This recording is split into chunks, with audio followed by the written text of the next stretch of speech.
Hello everyone, welcome to a brand new episode of the Sports Insight with your host Alamdar Khan. And yes, as you know, we give you sports information from all across the globe. You guys can surely reach out to us on our social media handle, which is at the rate of Indus News Sports. That works both for Twitter and for Instagram. But anyways, we'll go to the headlines first. And yes, Pakistan versus England, the three-match T20 series is underway. While not to forget that leg strain forces Hassali to miss the first T20 match against England.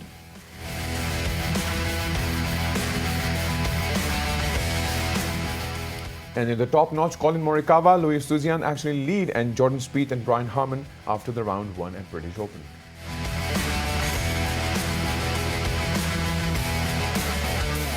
And talking about Tokyo Olympics, yes, Djokovic has confirmed that he will be competing in the Olympics 2020. The game begins on 24th of July.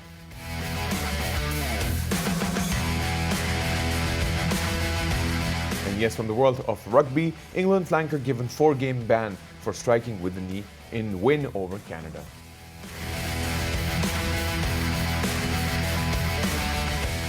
And yes, those were the headlines. And not to forget that right now Pakistan is currently in England, and that T20 situation is on air. But the point is, we actually lost 3-0 on the ODI side. And to discuss the in-depth analysis of where we went wrong in terms of our batting or fielding or bowling, we have with us expert Sikandar Bakht. Sikandar, welcome to the show.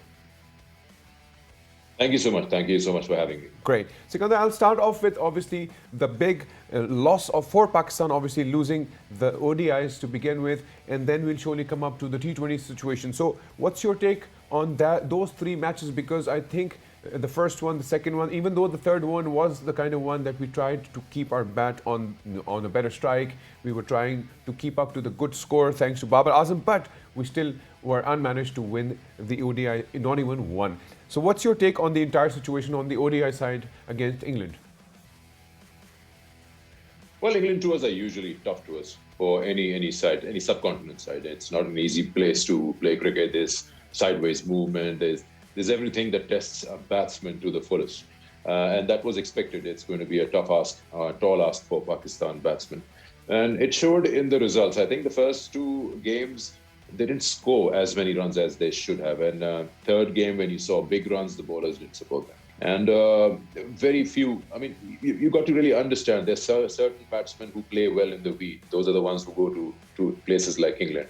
And you have players, batsmen who can play good square of the wicket. You'd send them to places like Australia. So you got to have horses for courses.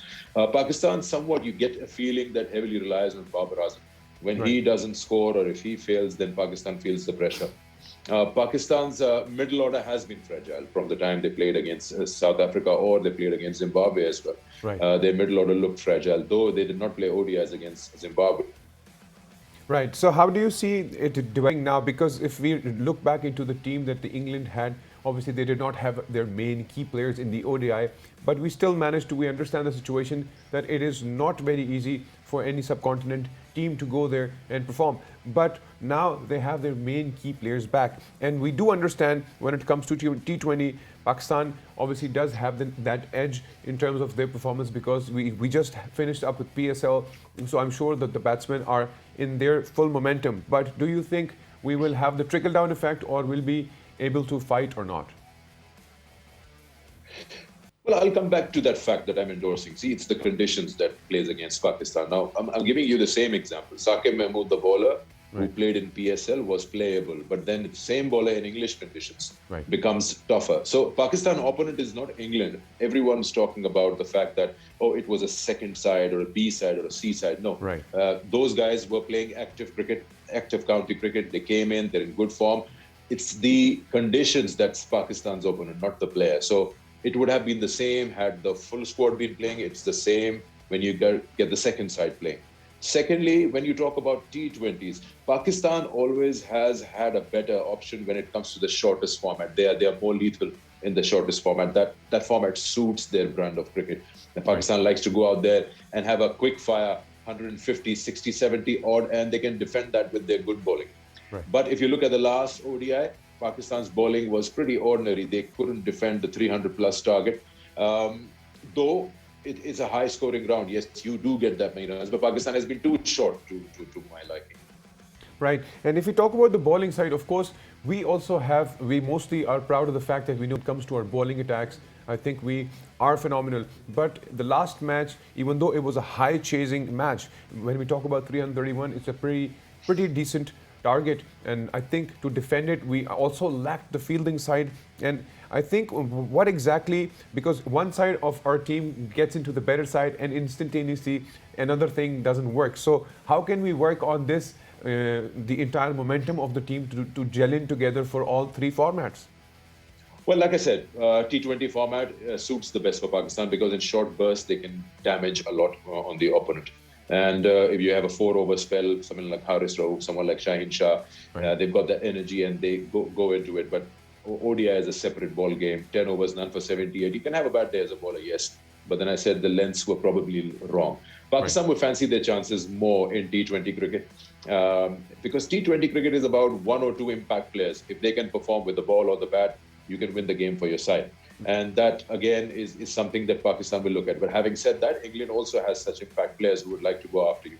I think Pakistan, the last ODI, everyone would feel so many runs scored. Why did you lose it? It was a high-scoring round, Right. and what one man can do, the other can do. Right. So Pakistan should favor themselves, even if it's the full squad of England playing. Pakistan should feel that they have a better chance compared to the ODIs to beat England. Right. And talking about the bowling side, we still have the magical spell and the magical bowlers with us. Hassan Ali apparently is not going to play the first T20. I think he still has that injury. But how do you see the kind of spells that we need to put in? Because if we talk about the last ODI, we did lack fielding and the bowling side. So how do you think and what can be done to make our team a consistent team? Well, no excuses for bad fielding. I mean, in today's cricket, I mean, you've got to be very good in all three departments of the game. You cannot let any part of that lose. I mean, if you're a good player at the T20s, you can't just be a specialist in a bowler and you're just nobody with the batsman or field. You can't hide those guys. Yes, Hassan Ali's services might not be available, but you've got enough battery of bowlers who can help you out. I'd like to see more of Usman Qadir. Pakistan has to play Usman Qadir. He's a leg spinner, wicket-taking bowler. Right. Nevertheless, the leg spinners go for runs. That's not a problem. But you gotta involve him. He gives more flight to the ball. He's very good at his job. He didn't get much opportunity in the PSL, but he's raring to go. And similarly, Pakistan has some power hitters. I don't know if Azam is going to get a go or not, but he's something. Yeah, and someone who can play at any number given to him. Sharjeel could get an opportunity. So Pakistan, like I said, if they can put up a good score, even not an extremely good score, a good score, they can defend it with their bowling. Right, we surely hope that we manage to do so. And I would also want to highlight this thing that, in terms of the edge, because there's a big edge in terms of home and away. Our players, obviously, and all players, I think, in every game now, when they have to go somewhere, they have to go through the entire biosecure bubble situation and obviously not being able to practice much. So I think the momentum has finally kicked in. But yes, England will still have an edge in terms of the fact that it's their home ground. Of course, yes. Home conditions suit everyone. I mean, Pakistan beat South Africa at home, nice and easy. And, everybody is a bully at home. Right. But yes, the challenge has to be taken because that is why you have home and away series. Pakistan knows exactly what they are walking into when they come to England. And they've got enough experience. And I would never say that you use that as an excuse that conditions were tough. Well, you are the best 11 or best 15 of the country. And you know how to, mold yourself or manage those changes that you're going to face, the challenges that will come your way. Right. Absolutely. Again, I would say that please, yeah, absolutely. I'm absolutely with you on this. Yeah. Right. So I was basically talking more about, and I totally agree with your point of view in terms of the whole situation. But because of the fact that, if we manage to at least win 2 T20s, at least we will definitely, as a team, would not have that embarrassing situation because we know how emotional we get in terms of, a nation as well. And I think all the fans out there were really, really heartbroken after the loss at the ODIs. Well, of course, I mean, you see, there are two angles to the sport. One is the player and one is the supporter. The supporter will have more of an emotional angle towards it, whereas the cricketer will be looking at what he is doing wrong in order to, get results in their favor. They need to play some good competitive cricket. Why probably the fans are feeling a little cheated is because these games have been what they don't like. Even if you lose, you got to go down with a fight, and I'm sure that Pakistan will put up a good fight in the T20s. Right, and talking about fight, that is probably one of the major things that, even if we lost the series 3-0 on the ODI side, but at least we did put in our best effort to try to retain that. But yes, like we discussed, that, there's always an edge in terms of home conditions. So the grounds would obviously be shorter. How do you see, should it be more on the spin side or should it be more on the fast side? Because I'm sure you probably would have a better idea in terms of how the pitch and the conditions are at the current moment. Well, fast bowlers with the new ball, of course, will have a strong say, whether it's Pakistan bowlers or whether it's England bowlers. So that is something. The key would be Pakistan should look to win the first one. You start well in a series, right, and that is the key. That's when you put the pressure onto the opposition. Otherwise, you start on the back foot, it's tough to recover in places like England. They don't let you come back into the game. Pakistan can take out and extract some positives out of the last ODI. 158 from Babar, 300 plus score. So right, they can carry that momentum of batting in there and they can trust their bowling with it. And bowling, of course, we have an equal share. You've got players like Adil Rashid, you have players like, again, say Usman Qadir. Leg spinners will have a strong say. But it's more about the fast bowlers, that spongy tennis ball bounce, everything that has to be taken care of, and that will have a strong say. Right, and we've definitely talked about in Pakistan side, but I also would want to get a bit of highlight on the England squad, because most of the people who were, I'm sure they were under isolation. So I think they will have a bit of slight unedging situation for them. Why? Because obviously they wouldn't have had a chance to practice as much. But what do you suggest, or what do you think will, with someone like James Wince, who actually managed to take the entire journey of England at, in the last ODI, will he be in the squad? And if he is, what about those who've just joined in? Would they be in that same momentum to play against Pakistan in the quick game of T20? I think they will be. They just finished off with Sri Lanka. It's just an unfortunate thing that happened with them, and that they missed out on the 3 ODIs against Pakistan. So they do have that, and it's their home conditions again. So they know exactly what's required out of them. Yes, it's going to be a positive or a good dilemma for the team selectors and who to leave out and who to play now. You got Saqib, who could probably shout out and scream about his position in the T20 World Cup coming up. Also about wins or players like Phil Salt. They all have put the selectors into a good position where they're spoiled for choices. So I believe that England will go back to their regular T20 set because they're looking to build up a nice, strong side for the World Cup to come. Yes, and these options that I just named, they are positives that they have, England, and they can actually bank on them and probably include them in the squad for the world title to come. Well, thank you so much, Sikandar, for being a part of the show and discussing the in-depth analysis of Pakistan versus England.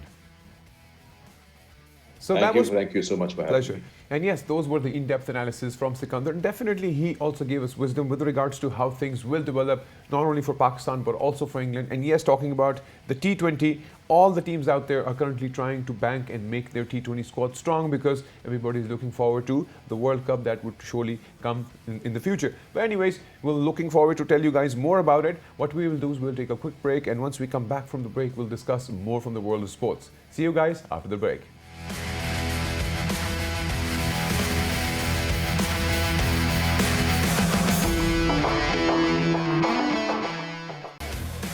And welcome back from the break. And yes, before the break, we were discussing the world of cricket, but we talk about all sorts of sports out there. So I'm going to talk about one major event that's happening. Yes, we've been discussing British Open as it began yesterday, but now things are pretty much developing in terms of British Open. Not to forget that the course is the Royal St. George Golf Course at the place where it's happening. And to discuss the in-depth analysis and the leaderboard right now, we have with us Mr. Duncan. Duncan, welcome to the show.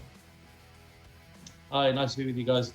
Great. So Duncan, I'll start off with obviously how things are supposed to be in terms of the leaderboard. I'm going to talk about, to begin with, Shane Lowry. Obviously, he was the last person. Back in 2019, he won, but he is definitely not in a very good position in terms of the situation right now. But right now, if I see things live, yes, Colin Morikawa is obviously an enthusiast and is obviously amongst those who are on the leaderboard top charts. How do you see it further progressing in terms of the entire tournament? Because not to forget, it's one of the major ones. Yeah, so it's into day 2 now. I think yesterday there was some really good scoring. I think the conditions were a little bit easier than players are used to on an Open Championship. And Colin Morikawa from the United States, as you say, he's he's setting the pace early. He's on course at the moment. If he finishes with a couple more birdies in his last 4 holes, he will either tie or score the best ever score in an Open Championship. Currently 62, and he's 7 under for his round today, and another birdie or 2, and he could shoot at 61, which would be the lowest score ever in the history of the Open Championship. And he's spread eagling the field a little bit by his good play today. Right. And talking about, if we discuss the big names, because all of those golfers, the top ones, obviously focus more on the majors to begin with.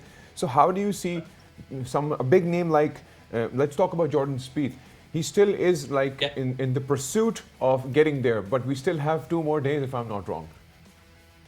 Yeah, so it's day 2 today with 2 more days over the weekend. So Jordan Spieth started great yesterday with a, a 65, which is a 5 under par round.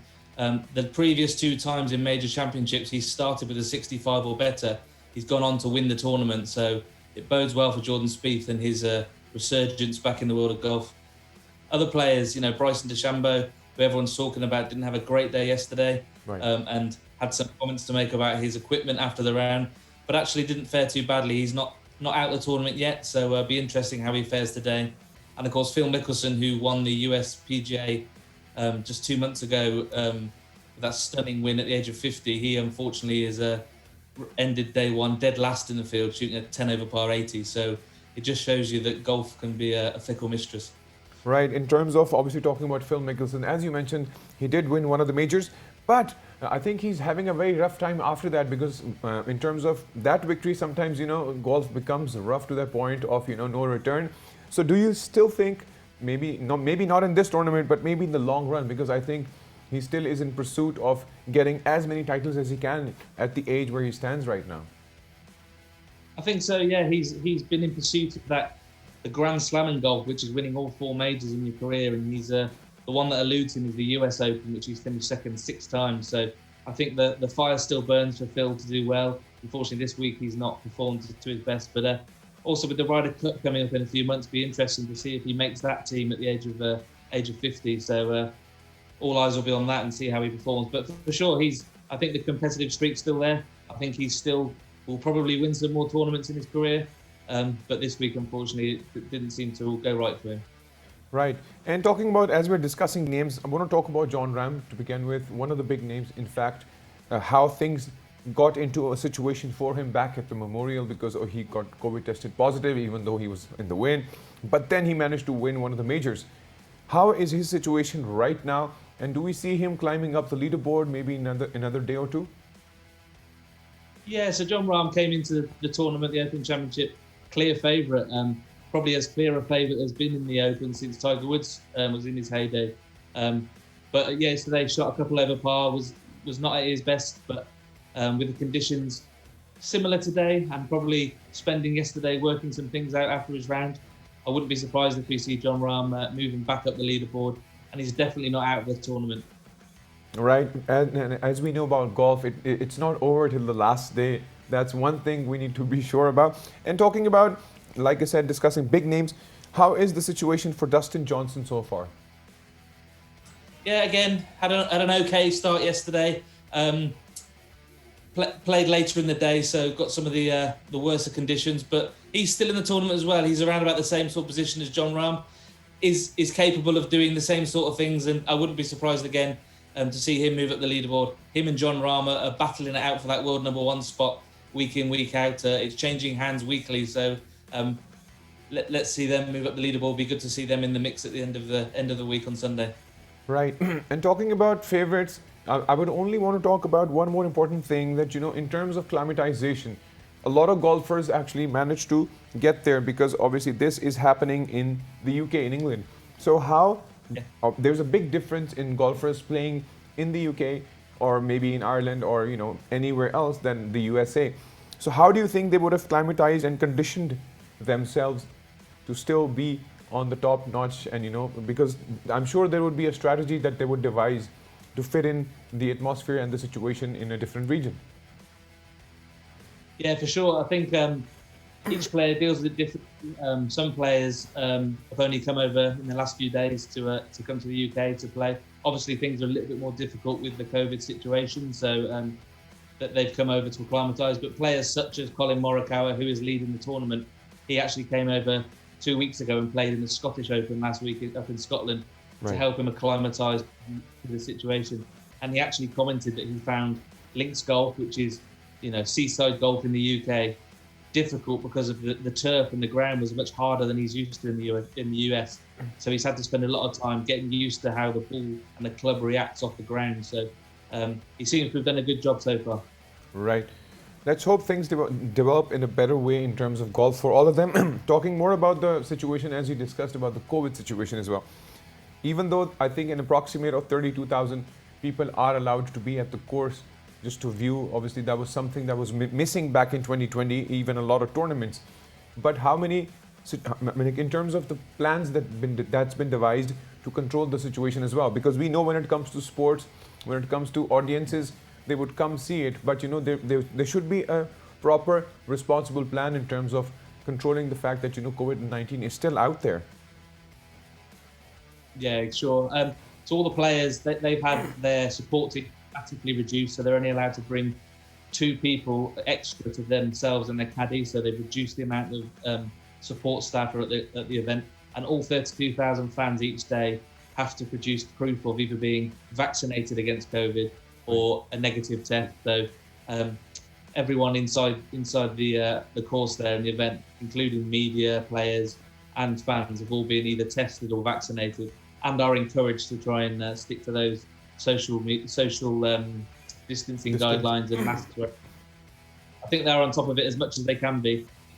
Right. I hope things go in control, because if you look into situations all across the globe when it comes to sports events, even if you talk about the Euro 2020 that passed by, there were a lot of news in terms of obviously the Delta variant being out there. I hope all the players and obviously the audiences remain safe. Talking about Estuzian, I would want to talk a bit more about him in terms of his last major victory, I think, which was back in 2010. Do you think he still has a chance to make it further? Because we, like I said, there's still 2 more days to go. And I think in terms of the development that's currently happening for him, obviously he's pretty close by in terms of himself and Colin Morikawa. So how do you see that further developing in the next 2 days? Yeah, so Louis Oosthuizen won his first and only major at St Andrews, the home of golf, back in 2010. And since that time, he's finished second 7 times in major championships. So he's always there and thereabouts, including 2 times this season he's finished second in the majors. So he certainly knows how to get to the top of the leaderboard. Right. Let's just hope he can get over the line on Sunday. And if he does so, it would be the longest period ever between someone's first and second Open Championship, that gap of 11 years. And one more important question is talking about Dustin Johnson himself. Obviously, it's been a while for him. He stays on the top, but it's been a while. How do you see him maybe further pursuing his career as a golfer? Because I still think that I've seen major events that have been happening lately, but he just cannot bring out the best of himself out there. Yeah, so Dustin Johnson, he's been around. He's been at the top of golf for a long time now, probably over 10 years, and has challenged a lot in the majors. Obviously, he won the Masters back in November when it was held at the back end of 2020, and finished as the best golfer in America last year on the PGA Tour. Right. Hasn't quite hit the heights this season, but that's not unusual for Dustin. He tends to ebb and flow with his game, but he's always up there towards the top of the rankings, and has set such lofty achievements for himself that he's maybe judged quite harshly against his peers. But he's won 2 majors in his career, which is a good career. Right. He's world number 1 at the moment. So for someone who does fly under the radar a little bit and is expected more of, he is actually statistically the best golfer in the world at the moment. So he's doing okay. Right, Duncan, thank you so much for being a part of the show and discussing the world of golf with us. So that was Duncan. He talked about the whole situation in terms of British Open. Not to forget, there are 4 major events in terms of golf, and this surely is one of the major ones. And the hunt is still on. Everybody's in pursuit of getting the title. But yet again, like I said, Colin Morikawa is still on top. Oosthuizen has followed up. And Jordan Spieth is obviously close by as well. Maybe in another day or 2, things may develop into a better shape. But anyways, we'll quickly jump over to the next news, talking about Tokyo Olympics 2020. As I've been telling you and discussing you in terms of that, A lot of people backed out. They're not being a part of it. But Djokovic has confirmed that he is going to compete in the Olympic Games. Talking about Djokovic, he just won the Wimbledon, and I think he is in his perfect shape and perfect form. He has his eyes on the gold again. Let's hope all goes well for him. But in terms of Tokyo Olympics, we've been discussing and telling you how things are tricky with regards to the COVID-19 situation. So we're still hoping things go by smoothly, and the event starts on the 24th of July. And then I'm going to quickly jump over to the world of rugby. Yes, talking about rugby, jumping over to England's flanker given 4-game ban for striking with knee in a win. So, and Louis Lenoir actually was sent to sin bin for kneeing his opponent's head. I know it's a contact sport. It definitely comes to a point of frustration, but I think with regards to this, he surely has a ban right now. England basically defeated Canada 70-14 at the Twickenham on Saturday. But anyways, this was pretty much it from the world of sports. If you guys want to reach out to us, you can on our social media handle, which is @Indus News Sports. Till then, take good care of yourself, have a good weekend, and bye-bye.